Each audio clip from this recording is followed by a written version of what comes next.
Oh, Here's Max. He's good too. That's a big and he's hole. going to first down and more to the 20 to 15. Max Doherty is going to make a house call.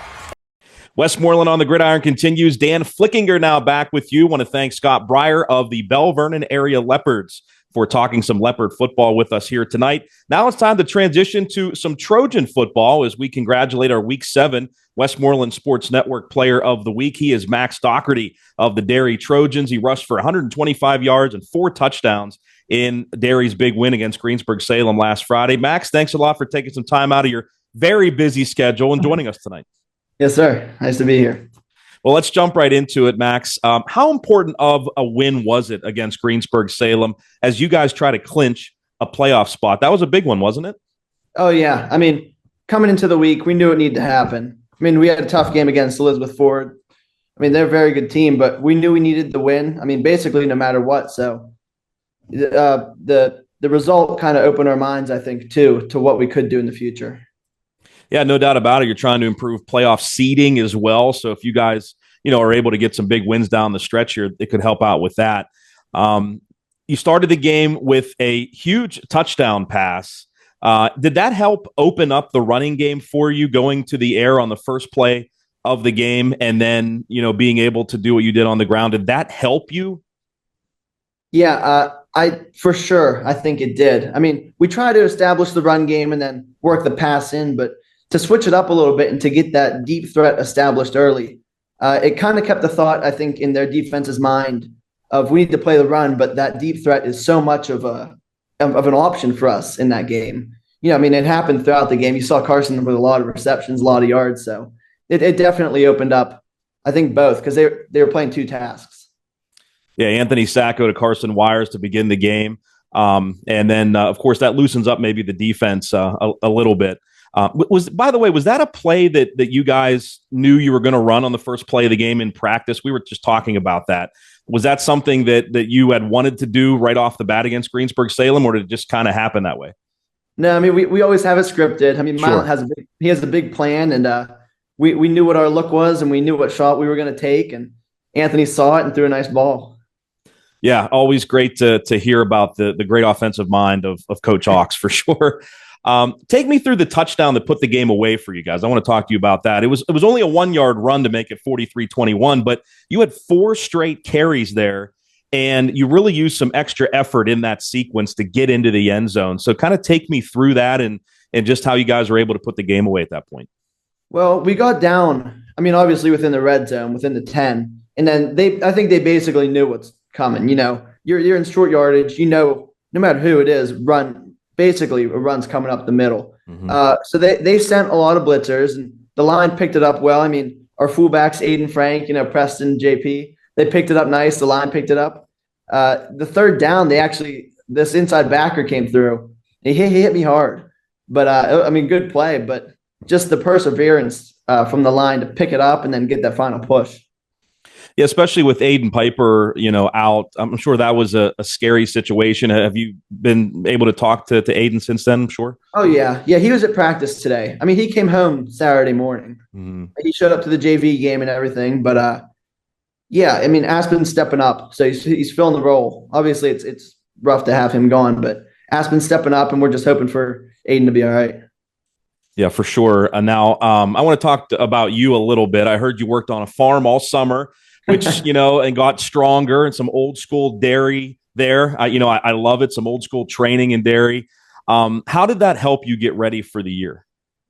I don't know. I mean, a lot of it's machine work. You do a lot, you learn a lot, but throwing hay, I guess, was the main workout. But we only did that a few times. I think most of it was coming from the morning lift in my conditioning. We'd lift and then we'd condition and everything, and going straight from there to work on those hot summer days. Just the mindset of knowing that you still have to go do more, I think, is mainly what came through. Yeah, mentally and physically, I feel like that was demanding for you, and that helps you make a better player and a better person. That's right.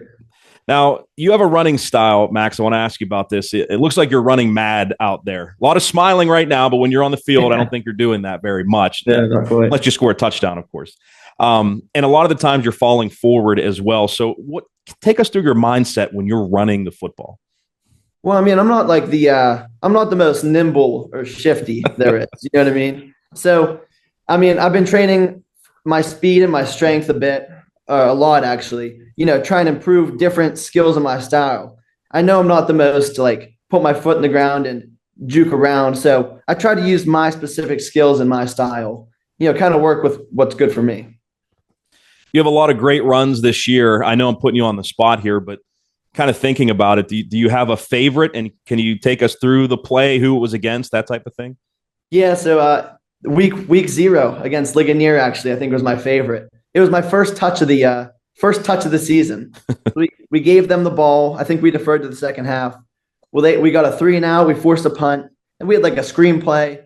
Well, I think it was like just an inside handoff, maybe an ISO play to the right, and then I cut it back left, and I actually had a dream thinking like, what would I do? Because I knew the script. I thought, what would I do if I score that touchdown that early in the game? Like the second play, I'm like, what would I do? And then it kind of came true. So that was really neat. No way.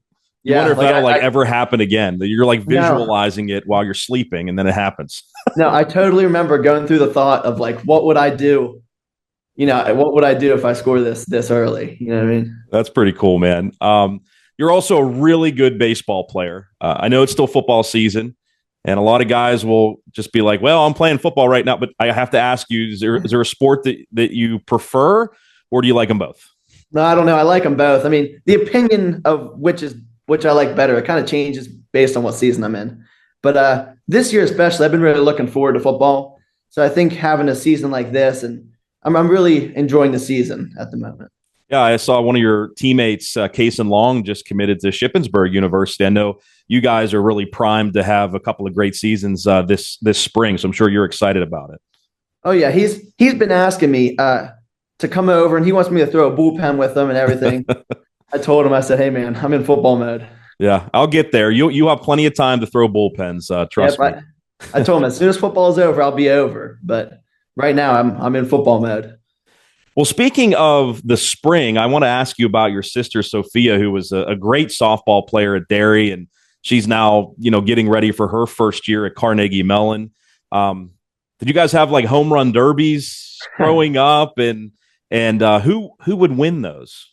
I don't know. I mean, we played wiffle ball. We get really into this competitive wiffle ball in our yard.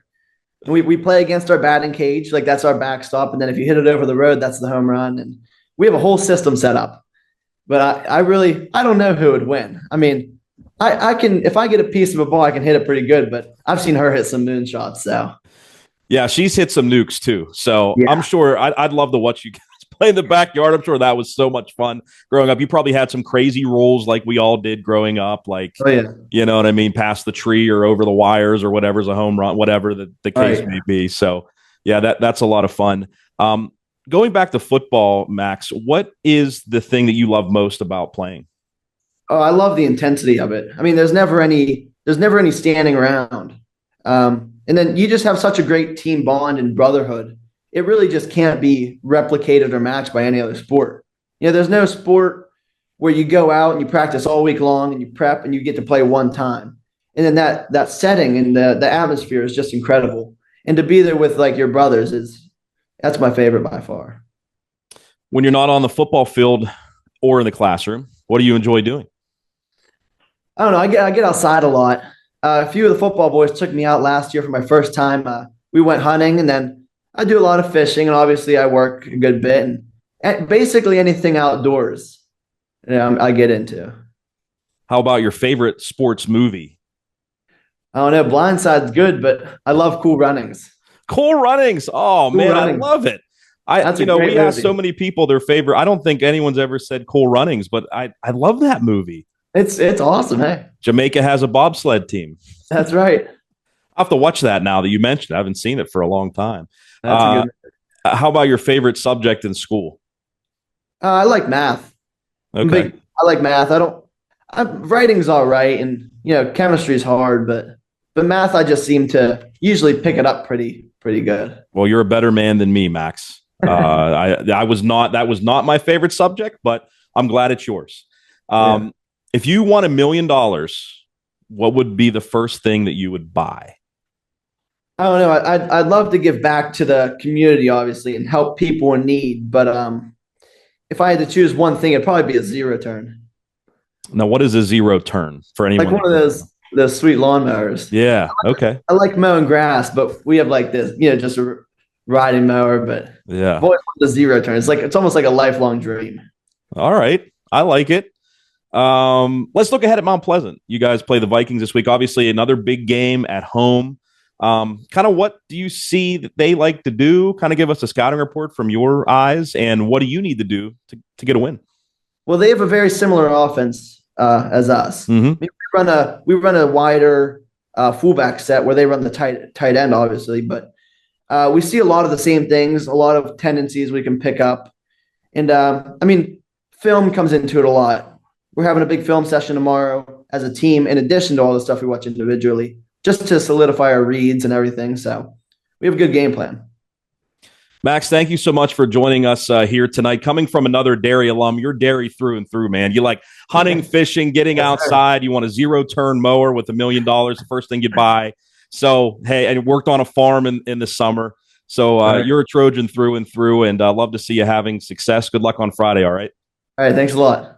That is Max Doherty from the Derry area Trojans, our Week 7 Westmoreland Sports Network Player of the Week. Sean and I will rejoin you as we take a look at Week 8 games, including Derry and Mount Pleasant, right here on Westmoreland on the Gridiron.